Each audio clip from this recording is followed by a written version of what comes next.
आइए अगले क्वेश्चन की बात करते हैं। लिखा है सरफेस एरिया, फिर से सरफेस एरिया मांगा है, किसका? स्फीयर का। तो सब पिछले उसमें क्या डिफरेंस है? पिछले वाले रेडियस गिवन था, अब की बार डाया गिवन है। बस तो डाया को रेडियस में कन्वर्ट करके सरफेस एरिया निकालना है। और मैंने आपको बताया था कि स्फीयर के केस में C S A T S A दोनों सेम होते हैं। क्या होते हैं? 4 पाई r², क्योंकि ये चारों तरफ से कर्व होता है ना स्फीयर, इसमें कोई बेस नहीं होता, चारों तरफ से कर्व होता है। तो C S A T S A दोनों बराबर होते हैं, तो 4 पाई r² होता है। तो यहाँ सरफेस एरिया बोला है, तो हम कौन सा फॉर्मूला लगाएंगे? 4 पाई r²। तो सिर्फ हमें रेडियस की जरूरत पड़ेगी। तो पहले क्वेश्चन में आ जाते हैं पहले पार्ट में। पहले पार्ट में डाया दिया है, ठीक है, डाया दिया है। कितना डाया दिया है सर? 14 सेंटीमीटर दिया है। अब डाया का मतलब होता है रेडियस का डबल। डाया जो होता है वो डबल ऑफ रेडियस होता है।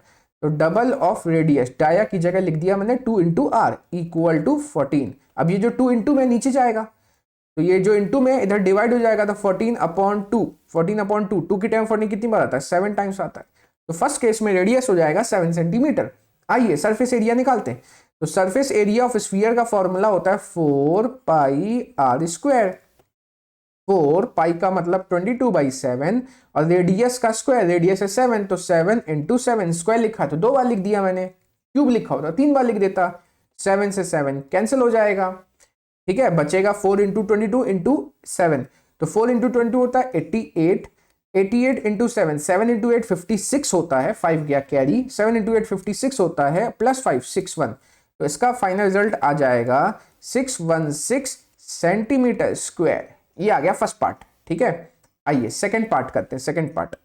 सेकंड पार्ट में लिखा है कि भाई साहब डाया है 21 सेंटीमीटर, डाया 21 सेंटीमीटर, ठीक है। डाया अगर 27 है तो मुझे पता है डाया का मतलब होता है 2 into r, double of radius. तो ये है 21, आर को छोड़ा, 2 गया नीचे, तो ये हो जाएगा 21/2 सेंटीमीटर, ठीक है। चलिए आइए अब इसका क्या निकालेंगे हम? सर इसका आप निकालोगे सरफेस एरिया। तो आइए हम सरफेस एरिया निकालते हैं इसका, ठीक है। इसका निकालते हैं सरफेस एरिया। तो सरफेस एरिया इक्वल टू होता है 4 पाई r², मतलब 4 पाई का मतलब 22/7, इसको थोड़ा सा मिटा लिया जाए, और इंटू r²। r² मतलब r को 2 बार लिखना है, तो r है 21/2, तो 21/2 इंटू 21/2। चलो अब आपको पता है 2 इंटू 2 कितना होता है? 4 होता है सर, ऊपर ही 4 बैठा है, तो ये वाला 2, ये वाला 2 गया, और ये वाला 4 गया, ठीक है सर, बहुत बढ़िया। अच्छा 7 की टेबल 21 कितनी टाइम्स आता है? 3 टाइम्स आता है। अच्छा ये भी गया। तो अब हम करेंगे 22 इंटू 21 इंटू 3 करेंगे। अच्छा सीधे सीधे एक काम करता हूं, 21 इंटू 3, अच्छा 22 इंटू 3 कितना होता है? 22 इंटू 3 66 होता है। 22 इंटू 3 कितना होता है? 66, और बचा है 21, तो 66 इंटू 21 कर देता हूँ, क्योंकि 1 से आसान पड़ता है, इसलिए मैंने 22 और 3 को इंटू कर दिया और 21 से यहाँ पे मार रहा हूँ। तो ये आ जाएगा 66, और 2 इंटू 6 होता है 12, 1 कैरी गया, 2 इंटू 6 होता है 12, तो ये आ जाएगा 13। तो ये आ जाएगा 6831, 1386 इसका आंसर आ जाएगा, 1386, और सेंटीमीटर स्क्वायर इसका आंसर आ जाएगा। बहुत ही आसान है, देखिए बहुत आसान, बहुत आसान, बहुत आसान। आगे बढ़ते हैं, ये सेंटीमीटर मिट गया, ठीक है। नेक्स्ट पार्ट में आते हैं, थर्ड पार्ट में। थर्ड पार्ट में बोल रहा है, थर्ड पार्ट में कि भैया अब की बार डाया है 3.5। अच्छा घबराना नहीं डेसिमल देख के, आसान है आसान।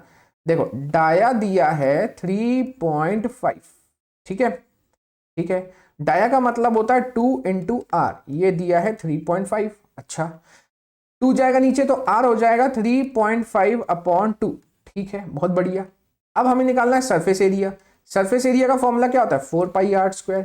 अच्छा 4 पाई, पाई का मतलब क्या सर? 22/7 है, इंटू r², 3.5/2 इंटू 3.5/2, ठीक है। अब देखो 2 और 2 4 होता है, तो ये वाला 4 गया, गया कि नहीं? अच्छा अब मुझे एक चीज बताओ, क्या 7 की टेबल 35 आता है? बिल्कुल आता है सर, 7 इंटू 5 35 होता है, लेकिन ये 3.5 है। 7 इंटू 5 होता है 35, लेकिन ये 3.5 है। डेसिमल के बाद एक प्लेस लगा है तो कोई दिक्कत नहीं, डेसिमल बाद एक प्लेस लगा कोई दिक्कत नहीं। 5 ना लिख के हम क्या लिखेंगे? 0.5 लिखेंगे, ऐसा में। अब इंटू कर लेते हैं, पूरा पूरा पूरा इंटू कर लेते हैं। अभी आप डेसिमल भूल जाओ, अभी जो है ना आप डेसिमल भूल जाओ, अभी आप सीधे सीधे इंटू करो, डेसिमल अपन लास्ट में लगाएंगे। तो 22 इंटू 5 होता है 110, 22 इंटू 5 कितना होता है? 110, और 35 बचेगा, तो 110 इंटू 35, तो 5 इंटू जीरो जीरो हो जाएगा, 5 इंटू वन 5 हो जाएगा, 5 इंटू वन 5 हो जाएगा। ठीक है, इंटू करेंगे 0 हो जाएगा, ये 3 हो जाएगा और ये 3 हो जाएगा। 0583। अच्छा, डेसिमल के बाद एक प्लेस, डेसिमल के बाद एक प्लेस, तो टोटल डेसिमल के बाद 2 प्लेस। भाई डेसिमल के बाद एक प्लेस है, डेसिमल एक प्लेस, तो लास्ट में लगा दो डेसिमल पर 2 प्लेस, मतलब 38.50 इसका आंसर है। तो 38.50 और सेंटीमीटर स्क्वायर, ये हो जाएगा इसका आंसर। और यहां से मैं रफ को थोड़ा सा हटा देता हूं, ठीक है।